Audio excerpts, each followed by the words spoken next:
So guys, कैसे हैं आप? आपका भाई आ गया है माय ड्रीम सुप्रीम का एपिसोड 7 को लेकर। तो चलिए फटाफट स्टार्ट करते हैं माय ड्रीम सुप्रीम का एपिसोड 7 का एक्सप्लेन। लास्ट एपिसोड में हमें दिखाया गया था ओफेन उसके एडॉप्टेड पेरेंट्स को लेकर सोल माउंटेन गुफा में घुस चुकी थी और उससे सोल माउंटेन का गार्ड के साथ पंगा हो गई थी, जहाँ पे टियानजी पेविलियन के मास्टर आ पहुंची थी, जिसको ओफेन ने एल्डर्स को टोकन दिखाते ही ओफेन को वहां से एक टेम्पल में ले जाया गया था। ओफेन से बातचीत करने पर मास्टर को पता चली थी कि ओफेन आखिरकार यहाँ पे क्यों आई थी। और अब आगे इस एपिसोड की शुरुआत में मास्टर ने ओफेन को टियानजी पेविलियन के रूल्स के बारे में समझा रही थी, जो कि उसे बड़े बड़े एल्डर्स भी नहीं तोड़ पाती थी। ओफेन ने जो परमिशन लेके आई थी वो परमिशन एक यूजलेस परमिशन साबित हुई थी। अगर ओफेन उसके 7 साल पहले का पेरेंट्स को कातिल के बारे में इंफॉर्मेशन निकालना ही चाहता है तो उसे भी उसकी सोल देके उस टियानजी पेविलियन का कीमत चुकानी थी। टियानजी पेविलियन एक ऐसा जगह थी जहाँ पे हजारों साल पुराने एम्परर या कोई कूली का भी सोल का इंफॉर्मेशन कलेक्ट करके रखी जाती थी। ओफेन असल में इस सीरीज का हीरो था, तो कोई ऐरे गैरे उसे कैसे रोक पाती थी।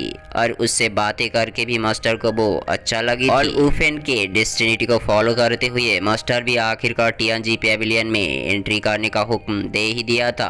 और वो एम्बेसडर जोई को 7 साल पहले का इंफॉर्मेशन दिखाने को बताई थी। मिस जोई ने मास्टर के ऑर्डर फॉलो करते हुए ओफेन और उसके साथी को टियानजी पेविलियन की ओर ले जाती है। बीच रास्ते में ही छोटी काया को ओफेन को देख के थोड़ा घबराहट हुई थी कि क्या मालूम ये आदमी कहां से आया, कौन सा एल्डर्स का ऑर्डर्स लेके आया था, क्या हम सच में उसे टियानजी पेविलियन ले जा रहे हैं। लेकिन मिस जोई का काम ही थी मास्टर के ऑर्डर्स को फॉलो करना और वो वही कर रही थी। काया को ये बात कांटे की तरह चुभी थी और बता रही थी कि उससे भी क्यों ले जाए, दूसरे के जैसा उसे भी थोड़े चक्कर काटा लेती तो बढ़िया होती थी। उन दोनों की बात में अचानक रुकावट आई थी। ओफेन को दोनों के बात से पता लग गया था वो दोनों उसी के बारे में बातें कर रही है और दोनों को आवाज नीचे करके बात करने की सलाह देती है। 3 साल पहले आई हुई काया ओफेन को बता रही थी, ऐसे ही तुम्हें हम वहाँ पे लेके नहीं जाएंगे, इसके लिए तुम्हें तुम्हारी सोल देके कीमत चुकानी पड़ेगी, नहीं तो तुम्हें तुम्हारा 7 साल पुरानी इन्फॉर्मेशन नहीं मिलेगी। काया बहुत ही जिद्दी लड़की थी और उसके मुंह से ये बात सुन के ओफेन के साथ ही गुस्से पर उतर आती है। मारने को जा रहा था जिसको ओफेन रोक लिया था और वो काया को समझा रही थी कि लिटिल सिस्टर इस उम्र पे इतना गुस्सा अच्छा नहीं होती है। ओफेन को पता चल गया था ये काया यहाँ पे 9 मिस्टीरियस फायर का कल्टीवेट करने आई है। अगर वो इतना गुस्सा करेगी तो इससे कल्टीवेट नहीं कर पाएगी और गुस्सा ना करने के बारे में भी बताई थी। छोटी काया ओफेन को पूछ रही थी कि तुम्हें कैसे पता चला कि 9 मिस्टीरियस फायर का कल्टीवेट करने आया हूँ मैं। ओफेन काया की पूरी स्टोरी बता देती है।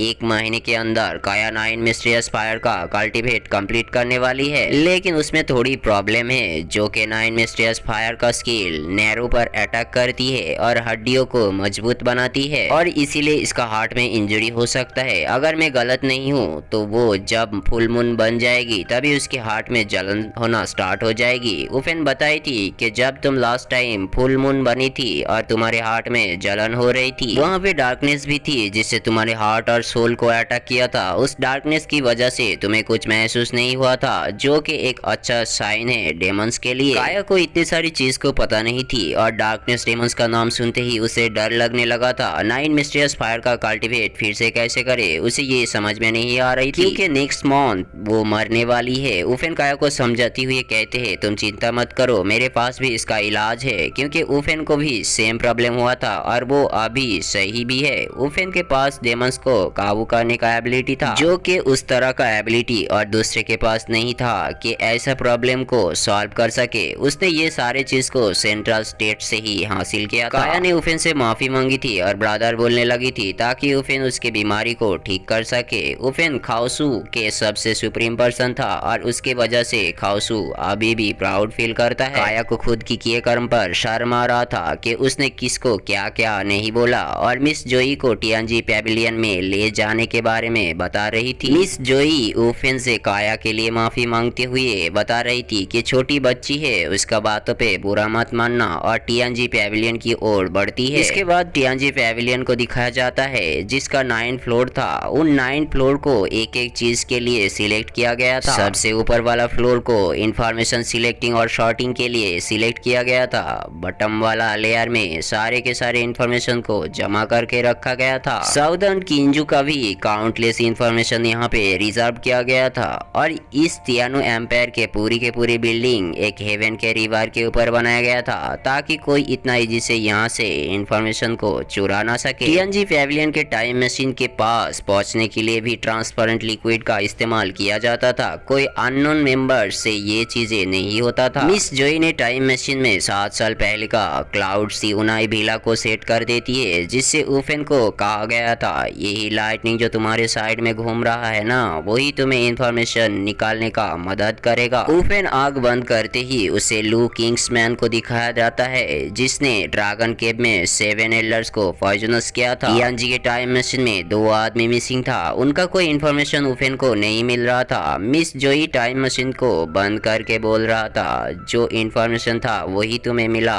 इससे ज्यादा इसमें से नहीं मिलेगा। वुफेन को ये बात विश्वास नहीं हो रहा था कि जिनके पास दुनिया के सारे इंफॉर्मेशन मौजूद रहता है वहाँ पे क्लाउड सी भीला का 2 आदमी का इंफॉर्मेशन मिसिंग कैसे हो सकता है। मिस जोई बताई थी कि यहाँ पे सारे के सारे इमोर्टल का इंफॉर्मेशन रखा जाता है, कुछ भी चीज नेचुरली से नहीं होती है। अगर उन्हें इमोर्टलिटी मिलता था तो जरूर इस मशीन से तुम्हें इंफॉर्मेशन मिल जाता था। शायद ये भी तो हो सकता है कि उन्हें इमोर्टलिटी मिला ही ना हो। वुफेन हंसते हुए मिस जोई को बता रही थी आपने जो बोला वो बिल्कुल सही है, लेकिन ये भी तो हो सकता है आपके पहले जो एम्बेसडर था उसने सारी की सारी इंफॉर्मेशन को निकाल लिया था। ये सब छोड़ो, मेरे पेरेंट्स को 18 ट्रेटर ने तो मारा था ये मैं जानता हूँ, लेकिन मेरे पेरेंट्स को छोड़ के और 3 आदमी अटैक हुआ था, उनका इंफॉर्मेशन कहाँ है। और ये एपिसोड यहीं पे खत्म हो जाता है। सो गाइस, आपको क्या लगता है वुफेन का पेरेंट्स का कातिलों के बारे में इंफॉर्मेशन क्या सच में टाइम मशीन से मिटाई गई थी